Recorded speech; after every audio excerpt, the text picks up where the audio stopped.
300 people were watching my husband hold a microphone and turn me into a punchline. "Let's start the bidding at $20, he said, grinning at the crowd like he'd just told the funniest joke of the night. "Who wants this useless wife?" The laughter came fast, rolling through the ballroom like it had been waiting for permission. Someone near the bar raised a paddle just to keep the joke going. I stood there in the blue dress I'd bought for this exact night, and I did not cry. I did not argue. I only looked at him. Then a voice from the back of the room said, $2 million. And everything stopped. I want to tell you how I got there, standing on a small stage in front of everyone we knew. Because it didn't happen in a single moment. It happened over 27 years, one small erasure at a time, until I was so used to being invisible that I almost didn't notice the night it became official. I had spent the entire day putting that gala together. Every centerpiece, every seating chart, every phone call to the caterer who kept getting the head count wrong. That was all me. I'd been doing it for 11 years, ever since Gregory's charity foundation grew large enough to need a real gala instead of a dinner in someone's backyard. I never asked for credit. I told myself that was fine, that some people work behind the curtain while others stand in the spotlight, and I'd made my peace with which one I was. Gregory arrived 40 minutes late, the way he always did now, sweeping in with that easy smile that made rooms seem to rearrange themselves around him. He kissed my cheek in front of the board members, said something about how I always managed to pull everything together, and then spent the next hour taking credit for choices I'd made entirely on my own, right down to the wine. I used to mind that. By last year, I mostly didn't. You'd be surprised what a person can get used to. It was during dinner that the jokes started, the way they always did once he'd had a few glasses of the good scotch he liked to keep close at these events. He told the table I was old-fashioned, that I still balanced a checkbook by hand, that I'd probably never sent a text message longer than 4 words. Everyone laughed. I smiled because that's what you do, then passed the breadbasket to Mrs. Alderman, who patted my hand like she felt sorry for me, which somehow stung more than the joke itself. "She's the least exciting woman in this room," Gregory said at one point, loud enough for 3 tables to hear. "And I mean that with love." He always added that last part, with love, like it was a receipt that made the whole transaction legitimate. I don't know exactly when the auction idea started. I think it was Gregory's business partner Tom, who'd seen these charity bachelor auctions at other events, dates and dinners with local minor celebrities. All in good fun. All for a good cause. I think someone suggested it would be funny to do one with married couples instead. I think Gregory thought it was hilarious. I remember him grabbing my hand halfway through dessert and pulling me onto the small stage they'd set up for the band. And I remember thinking, in the half-second before I understood what was happening, that maybe he wanted to make a toast. Announce something kind. Say something true. Instead, he took the microphone from the band leader, put his other hand on my shoulder like I was a piece of furniture he was showing off, and said the words that ended 27 years of pretending I didn't notice. "Let's start the bidding at $20. The room laughed the way rooms laugh when they've had enough wine and they trust the man holding the microphone. I looked out at 300 faces I'd hosted, fed, remembered the birthdays of, and handwritten thank you notes to. Every single one of them was laughing at me, being sold for $20 like a joke prop at a white elephant party. I did not run off the stage. I did not throw my glass of wine in his face, though God knows some small, tired part of me wanted to. I simply stood there, my spine straight, my hands folded, and let it happen. Because I'd learned a long time ago that dignity is the one thing a room full of laughing people cannot take from you unless you hand it to them yourself. Someone near the back raised a paddle as a joke. $20, they called out. A few more people laughed. Then the room went quiet all at once, the way a room does when something real interrupts something fake. $2 million. The voice came from the back, calm and unhurried. the kind of voice that had never once needed to be loud to be heard. Every head in that ballroom turned at the same time. Gregory's hand slid off my shoulder as if it had suddenly gone cold. I searched the crowd and found him standing near the entrance, a tall man in a gray suit I didn't recognize, watching me with an expression I couldn't quite read. Not pity, not amusement, something closer to reverence, which confused me more than anything else that had happened all night. I'd never seen him before in my life. Gregory let out a short, nervous laugh and said something about a generous donor, but nobody was listening to him anymore. The man in gray had already begun walking toward the stage, unhurried. The whole room parted around him like he was the only person in it who mattered. And for reasons I couldn't explain, I felt my heart begin to pound. Not with fear, but with the strange, sudden feeling that my life was about to change, and I had absolutely no say in how. He stopped a few feet from the stage and looked at me the way you'd look at something you'd been searching for a very long time. Up close, he was older than I'd first thought, maybe 60, with gray at his temples, and the kind of quiet stillness that made everyone around him seem too loud by comparison. He didn't look at Gregory at all. He looked only at me. "My name is Daniel Whitmore," he said. I heard a small collective intake of breath ripple through the crowd behind me because, apparently, that name meant something to everyone in the room except me. "I hope you'll forgive the interruption." Gregory recovered his voice first, stepping forward with his hand extended, his salesman's smile snapping back into place like a light switch. "Daniel Whitmore, of course. We're honored. We didn't know you'd be joining us tonight. Your generosity toward the foundation is—" "I didn't come for your foundation," Daniel said. His voice was still calm, still even. But something in it made Gregory lower his hand without it ever being shaken. "I came because I heard your wife would be here." The room had gone so quiet I could hear the ice shifting in someone's glass 3 tables away. Gregory laughed again, the same nervous sound, then glanced at me like he expected me to explain it all. To come up with some story that made sense of a strange man offering $2 million for a joke Gregory himself had started. "I'm sorry. Have you two met? Angela? Do you know Mr. Whitmore?"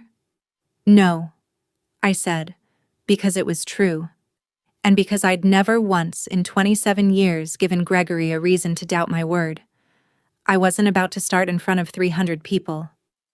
Daniel turned to me then, and something in his expression softened, the way a person's face softens when they finally arrive somewhere after a very long journey.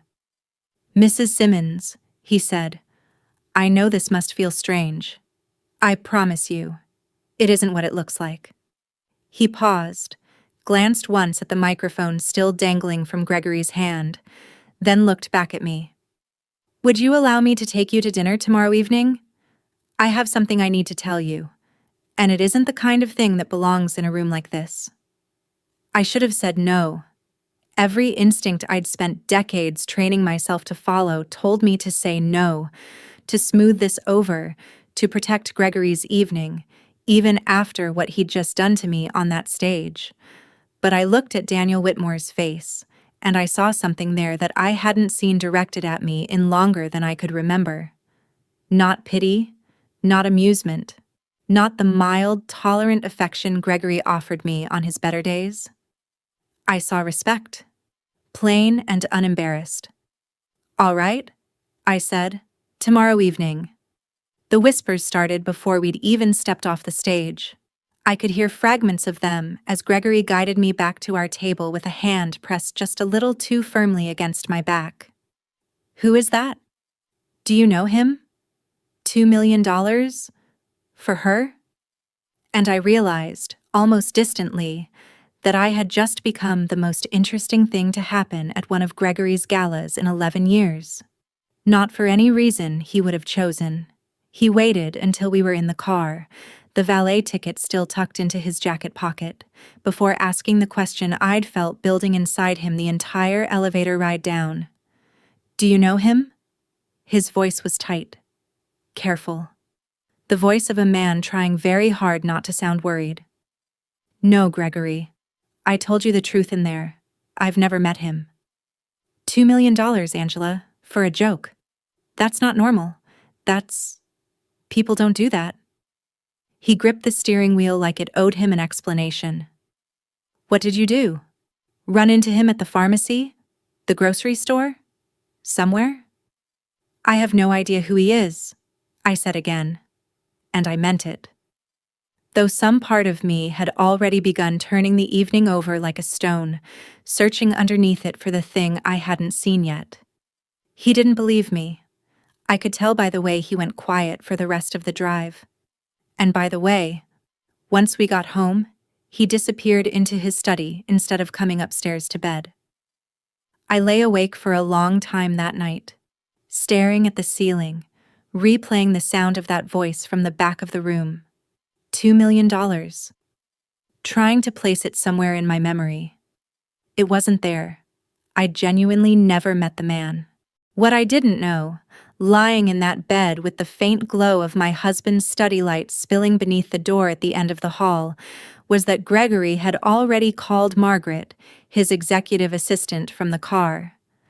I didn't know he'd asked her to find out everything she could about Daniel Whitmore before morning. His business dealings, his marriages, and most of all, any connection whatsoever between his name and mine.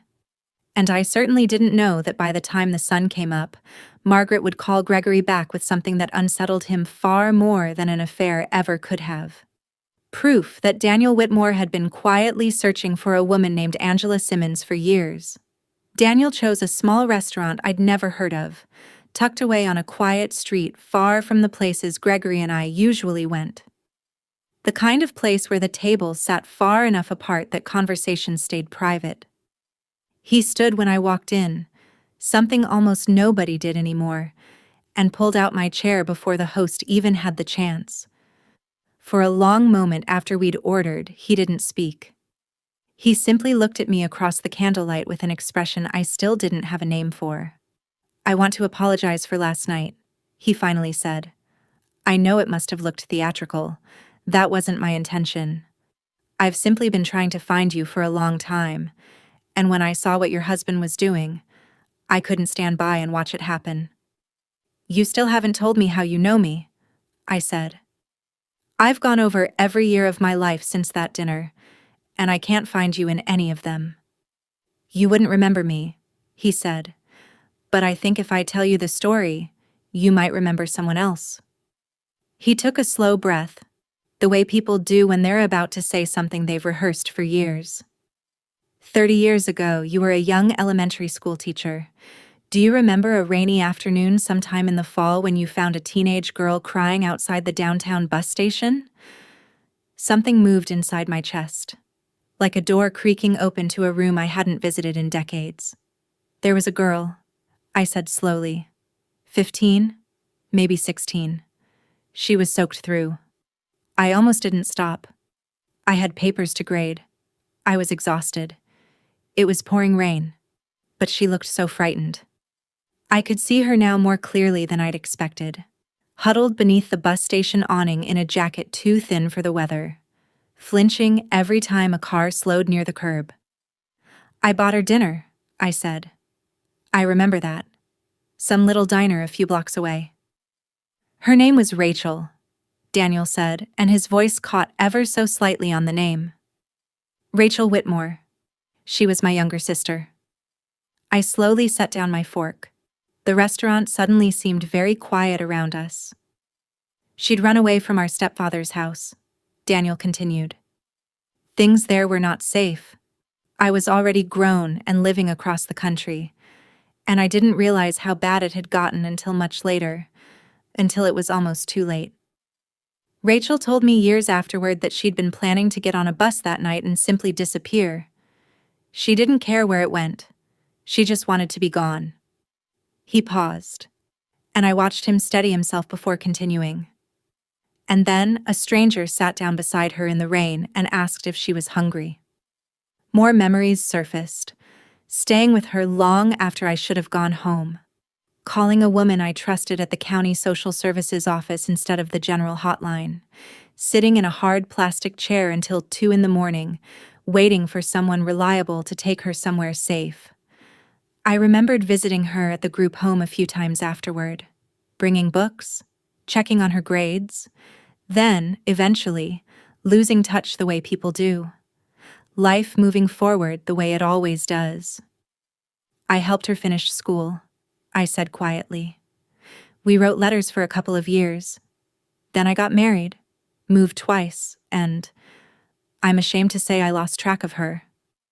I still think about her sometimes. I always wondered what happened. She became a lawyer, Daniel said, and something like pride broke through the grief in his voice. She worked in foster care advocacy, mostly. She built a national organization around it. Group homes, legal aid for kids aging out of the system, emergency shelters. She used to say the whole thing started with a diner and a stranger who didn't have to stop, but did. He reached into his jacket and placed an unopened envelope on the table between us. She died 8 months ago. Cancer. Near the end, she made me promise her one thing. Find the woman from the bus station. Tell her she saved my life. I put my hand over my mouth. I hadn't cried in that ballroom the night before. Not once. Not through the laughter. Not through the auction. Not even through my own husband's voice putting a price on me. But I cried now. Quietly. At a small table in a restaurant I'd never been to. Over a girl I'd nearly forgotten. And a debt I'd never known I was owed. The $2 million wasn't charity, Daniel said gently. I want you to understand that. I didn't do it for your husband's foundation, and I didn't do it to embarrass him. Though I confess I didn't mind if it did. I did it because, for 30 years, everyone in your life has decided what you were worth without ever really looking at you. I wanted, just once, for a room full of people to see the truth of it. I wiped my eyes with my napkin, my hands unsteady. I don't know what to say. You don't have to say anything tonight, he said. Just take this. He slid the envelope toward me. It's from Rachel. She wrote it before she passed away, in case I ever found you. I haven't read it. It isn't mine to read. I held the envelope in both hands as though it might dissolve if I gripped it too tightly. And I understood. Sitting there with the candle burning low and the rain beginning again against the restaurant windows, that whatever was inside it was going to change the shape of my life. I just didn't yet know how much. Or how. I opened the envelope alone in the guest room, where I'd taken to sleeping since the night of the gala. I couldn't bring myself to read Rachel's last words with Gregory's voice carrying through the wall, asking over and over who Daniel Whitmore really was to me. The handwriting was small and careful. A lawyer's handwriting. It began simply. Dear Angela, if you're reading this, my brother finally found you, and I hope it wasn't too late.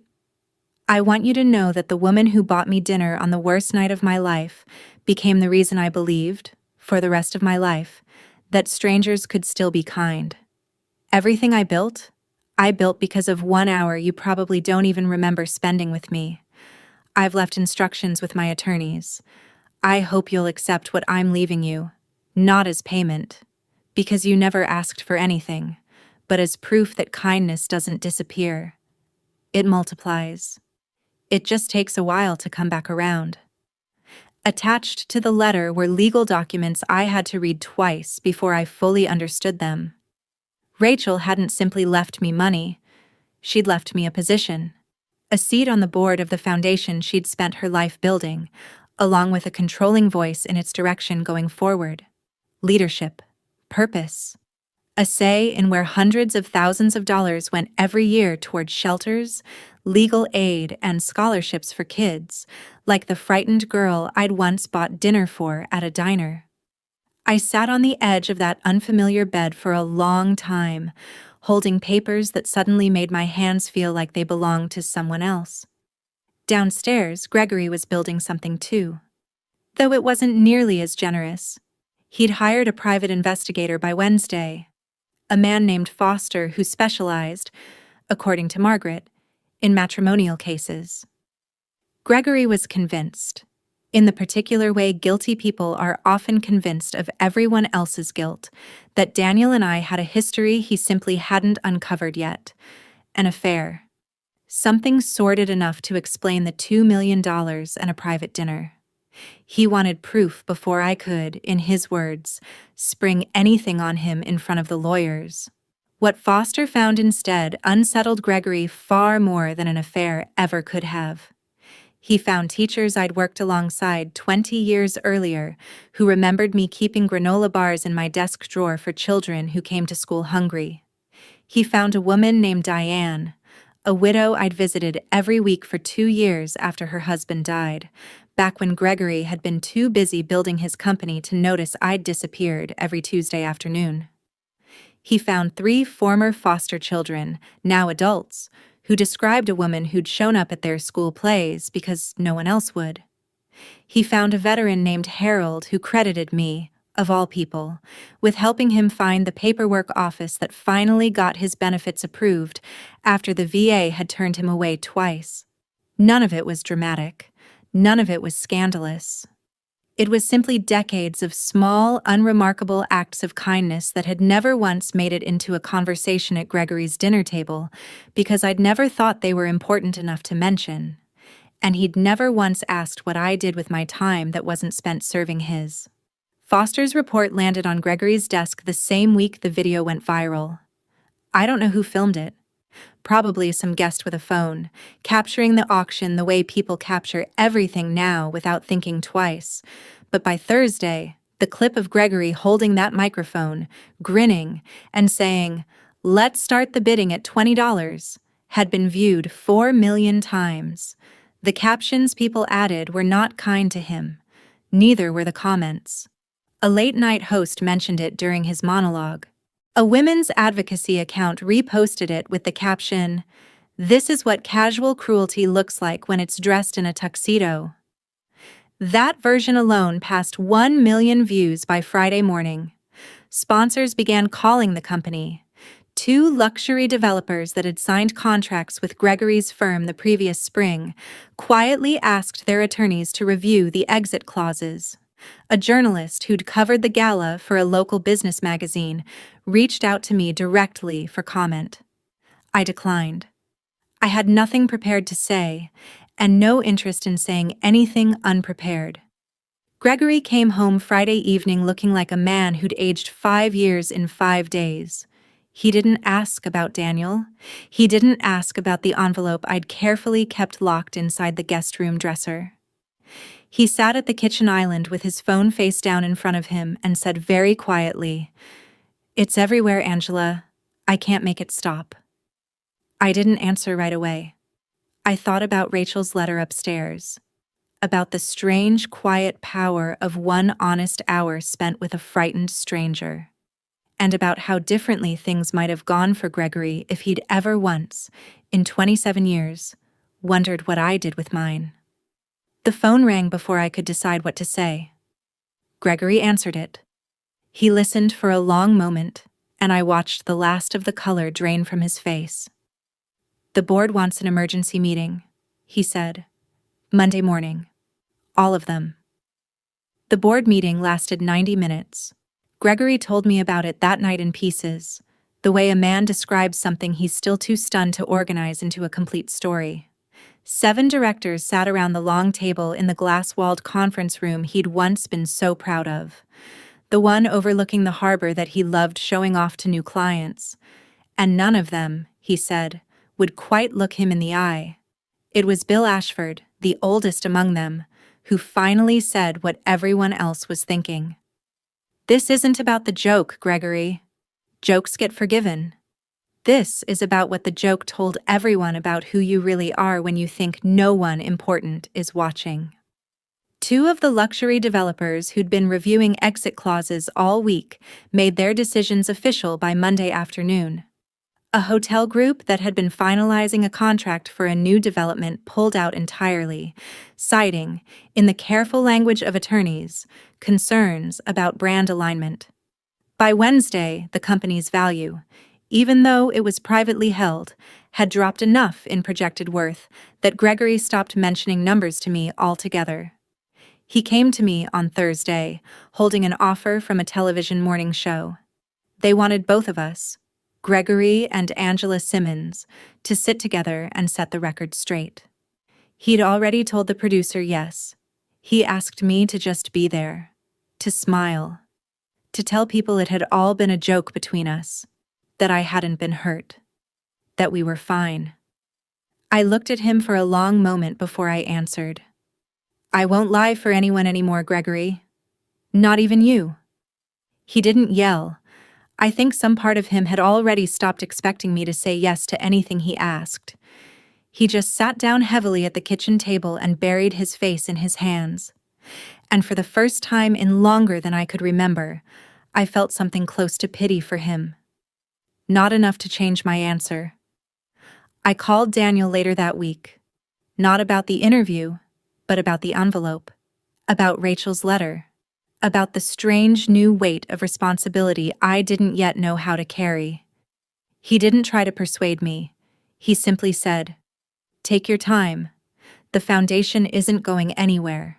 But if you ever want to see what it actually does, I'd be happy to take you to one of the shelters." I said yes before I'd fully thought it through. The shelter was smaller than I'd expected. A converted apartment building on the edge of town, with cheerful curtains someone had clearly chosen on purpose, trying to make something temporary feel a little less like an emergency. Daniel introduced me to the director, a tired but kind woman named Priya. She walked me through the halls, explaining who stayed there, how long they usually remained, and what they always needed but never seemed to have enough of. That was where I met Lena Brooks. She was maybe 28, sitting on a bench in the small courtyard with a boy of about 4 asleep against her shoulder, and a little girl, perhaps a year older, quietly coloring beside her. She carried the kind of exhaustion I recognized immediately, the kind that isn't about being tired so much as having poured every ounce of yourself into keeping 2 small people fed, warm, and blissfully unaware of how close to the edge life really was. She looked up at me the way people do after they've learned not to expect anything good from strangers. Something in her face reminded me so vividly of the girl standing beneath that bus station awning 30 years earlier that I had to steady myself against the door frame. I sat down beside her. I didn't ask for her story right away. I simply asked whether the children had eaten. When she said they hadn't since breakfast, I walked to the corner store myself, bought sandwiches and juice boxes, then came back and sat with them while they ate. The same way I'd once sat across from a frightened 15-year-old in a diner booth and let her decide, in her own time, how much she wanted to tell me. By the time Lena finally began talking, the words came slowly. A husband who drank. A shelter 3 towns away that hadn't had room. 2 months of sleeping in a car before someone told her about Priya's building. I listened the way I'd learned to listen decades earlier. Without flinching. Without interrupting. Without rushing her toward a version of the story that would be easier for me to hear. Before I left that afternoon, I arranged through the foundation for Lena's rent to be covered for 6 months, while she finished a certification program she'd already had to abandon twice. It wasn't a large thing. Not by the standards of what Rachel's foundation handled every year. But driving home, I felt something I hadn't felt in years. Maybe decades. Certainly not while sitting beside Gregory at one of the galas he'd built his reputation on. I felt useful. Not decorative. Not another place setting at his table. Useful. Gregory noticed the change before I ever said a word about it. He noticed it in the way I stopped waiting for his schedule before making my own plans. In the way I no longer checked my phone for his approval before deciding what mattered to me.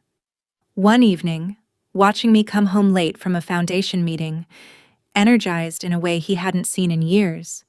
He finally said it out loud, quietly, almost to himself.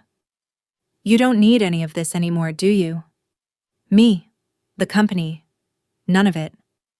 I didn't answer right away. I was still discovering the answer for myself. But watching his face in the kitchen light, I realized he already knew. Some part of him had known long before that microphone ever found its way into his hand. The invitation to Rachel's foundation gala arrived in a cream-colored envelope with my name embossed in gold. Beneath my name was a line I had to read 3 times before I believed it. Keynote speaker, Angela Simmons. I called Daniel immediately, convinced there had to be some mistake. "It isn't a mistake," he said, and I could hear the smile in his voice. "The board voted unanimously. They want the founder's story told by the person who started it. Whether she remembers starting it or not." I almost said no. Standing in front of a crowd had never been the role I wanted. I'd spent a lifetime being useful from the edges of rooms, never from the center. But I thought about Lena, now 6 months into her certification program, sending me pictures of her daughter's school projects with a happiness I'd never heard in her voice the day we met. I thought about Rachel's letter, still folded carefully inside my dresser drawer. Kindness doesn't disappear. It just takes a while to come back around. I said yes. The night of the gala, I got dressed alone in my own apartment. The small one I'd moved into 6 weeks after telling Gregory I needed space to think. I chose a deep green dress. Nothing like the blue one I'd worn in that other ballroom. It felt like another lifetime. I did my own hair. And not once did I check my phone to see whether anyone approved. This time, when I walked into a room filled with 300 people, I wasn't sitting beside a husband holding a microphone like a weapon. I was walking toward a stage where my name was already printed on the program. Daniel met me near the entrance, offered me his arm, and walked beside me the way an old friend walks someone into a room they're nervous about. Steady, unhurried. "You don't have to say much," he told me. "Just tell them the truth." That's all Rachel ever wanted anyone to do. When they called my name, I walked onto the stage without shaking, though my heart pounded every step of the way. I looked out across the audience. Foundation donors, board members, former residents. Faces I'd come to recognize from the shelters we now supported across 4 states. And I told them about a rainy afternoon outside a bus station, about a diner booth, about a frightened girl I'd almost walked past because I had papers to grade. I told them I hadn't thought any of it was remarkable at the time. Then I told them that I now believed that was exactly the point. The acts of kindness that change lives rarely announce themselves as important while they're happening. Then the lights dimmed. A screen behind me came to life with faces. A woman in her 40s, once a foster child, spoke about the scholarship that allowed her to become a nurse. A man in his 60s, the veteran named Harold, whom I'd learned about through Foster's investigation, talked about the paperwork office and the benefits he'd almost given up trying to receive. A teacher I hadn't seen in 15 years described the granola bars I kept in my desk drawer. Tears streamed freely down her face as she spoke. I found myself pressing my hand over my mouth to hold back my own. Lena appeared last. Her daughter stood beside her. She smiled softly and said only one sentence. She sat with us. That's all. She just sat with us, until it didn't feel impossible anymore. I looked out into the darkness beyond the stage lights and found Gregory sitting near the back. Alone. In a seat he must have requested quietly, without fanfare, without expecting anyone to notice. He wasn't smiling the smile he always saved for cameras. He was simply watching, very still, the way I'd once stood perfectly still on a stage he'd built for me. After the ceremony, as the crowd slowly thinned and the waitstaff began clearing the tables, he found me near the coat check. He didn't try to charm his way into the moment the way he once would have. "I watched all of it," he said. "I watched all of it. The video tonight. All of it. 27 years, Angela. And I never once asked what you did on your Tuesday afternoons." His voice caught slightly on the word Tuesday, and I realized he was thinking about Diane, the widow. About all the quiet absences he'd never questioned, because he'd never stopped to wonder where I was. "I'm sorry." Not the kind of apology that asks for something in return. Just sorry. I stood beside someone extraordinary for almost 3 decades, and I never once looked up long enough to see her. I believed him. That was perhaps the strangest part of the entire evening. After everything that had happened, I could still recognize the difference between a performance and a genuine reckoning. And this, finally, was the latter. "Thank you for saying that," I told him. And I meant it. "I forgive you, Gregory. I want you to know that." I paused. But forgiveness isn't the same thing as going back. He nodded slowly, like a man finally accepting the shape of something he'd spent weeks trying to reshape. He didn't argue. He didn't ask me to reconsider. He simply stood there in his well-tailored suit, looking older than I'd ever seen him, and let me say goodnight. I walked out of that gala alone into the cool evening, wrapped in the particular kind of quiet that comes after something important has finally been spoken aloud. And for the first time in longer than I could remember, being alone didn't feel like a loss. It felt like the beginning of something that belonged entirely to me. 6 months passed the way real change usually does, quietly, in increments too small to notice until one day you look back and realize how far you've come. Rachel's foundation had grown under my leadership in ways I never could have imagined when I first opened that unassuming envelope. We opened 2 new shelters, including one in a small town that hadn't had emergency housing in more than a decade. The scholarship program Rachel had begun with only a handful of recipients each year now supported 30 students, most of them young adults aging out of foster care with nowhere steady to land. Lena finished her certification that spring and started work at a pediatric clinic 3 weeks later. She sent me a photograph of her name badge, Lena Brooks, RN. 3 exclamation points. Nothing else. I kept the picture taped inside my desk drawer, where I'd once kept granola bars for children I'd never expected to remember me. I had a purpose now, one that didn't depend on anyone else's permission. That was the part I hadn't even known to hope for. Gregory resigned as chairman that same spring. It surprised people who didn't know the whole story. It didn't surprise me. The board hadn't forced him out. Not in the end. Business had begun to recover by then. The outrage had cooled, the way these things eventually do.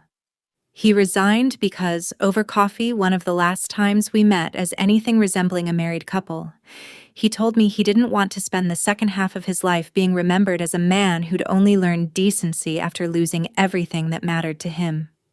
He wanted to build something smaller, something honest, even if it meant starting over at 55 with only a fraction of what he'd once had. We ended our marriage with more grace than either of us had shown the other in years. There was no courtroom shouting, no dividing assets like weapons in a war. Just 2 people finally telling each other the truth. We signed the papers in a lawyer's office and shook hands afterward like colleagues closing out a long, complicated project. Before I left that office for the last time as his wife, he asked one final question. "Do you think we could have been happy if I'd simply paid attention sooner?" I told him I didn't know, and that I'd stopped needing to know. I think that answer surprised him more than anger ever could have. On a quiet Sunday in early autumn, Daniel and I drove to the cemetery where Rachel was buried. A modest headstone rested beneath an oak tree whose leaves were just beginning to turn gold around the edges. Daniel had brought white lilies. Her favorite, he told me. He carefully placed them at the base of the stone while I stood a respectful distance behind him, giving him the private moment grief sometimes needs before it can be shared. When he stepped back, I knelt beside the grave and rested my hand against the cool stone, tracing the carved letters of Rachel's name with my fingertips. "You thought I saved your life," I said quietly. I didn't mind that Daniel could hear me. I think some part of him needed to hear it too. "But I've been thinking about it for months now, and I believe you saved mine right back. I just didn't know it yet. It took 30 years for the debt to come due. And somehow I got the better end of the bargain." Daniel didn't say anything. He didn't need to. He simply rested his hand gently on my shoulder. Not because I needed comforting, because sometimes what people need most is company. We stood there together for a while longer beneath the golden autumn light before turning back toward the car. That's when I saw her. A young woman. 19, maybe 20. She sat alone on a bench just outside the cemetery gates with a duffel bag at her feet and her arms wrapped tightly around herself against the breeze. The day wasn't especially cold, but she carried the unmistakable stillness of someone trying very hard not to be noticed. And the quiet fear of someone who'd learned that being noticed rarely ended well. I recognized that stillness. I'd seen it once before, 30 years earlier beneath a bus station awning in the rain. I'd carried the memory of it all those years without even realizing it. I didn't hesitate. I walked over and sat down at the far end of the bench, close enough to be present, far enough away not to crowd her. Then I asked the only question that had ever really mattered in moments like that. "Would you like to sit with me for a while?" She looked at me, startled, wary. Then, slowly, something in her shoulders relaxed. Just a little. The way a person finally exhales after holding their breath for far too long. She nodded, and the cycle that had begun with a stranger and a diner booth 30 years earlier quietly began again. The way it always had. Without an audience. Without applause. Without anyone keeping score. Sometimes people laugh while they decide what you're worth. They hold up the microphone. They name the price. They wait for the room to agree with them. But life has a way of balancing the real account long after the laughter fades and the room empties. And when it finally does, you discover the truth. Kindness will always be worth more than the people who mock it could ever afford to pay. I want to know what you think happens to Angela next. Does she ever open her heart to someone new? Or has she already found everything she needs in the life she's built for herself? Leave a comment below and tell me where you're watching from tonight. We have so many more stories like this one waiting for you, so make sure you subscribe so you never miss a moment like this. Let's keep this journey going.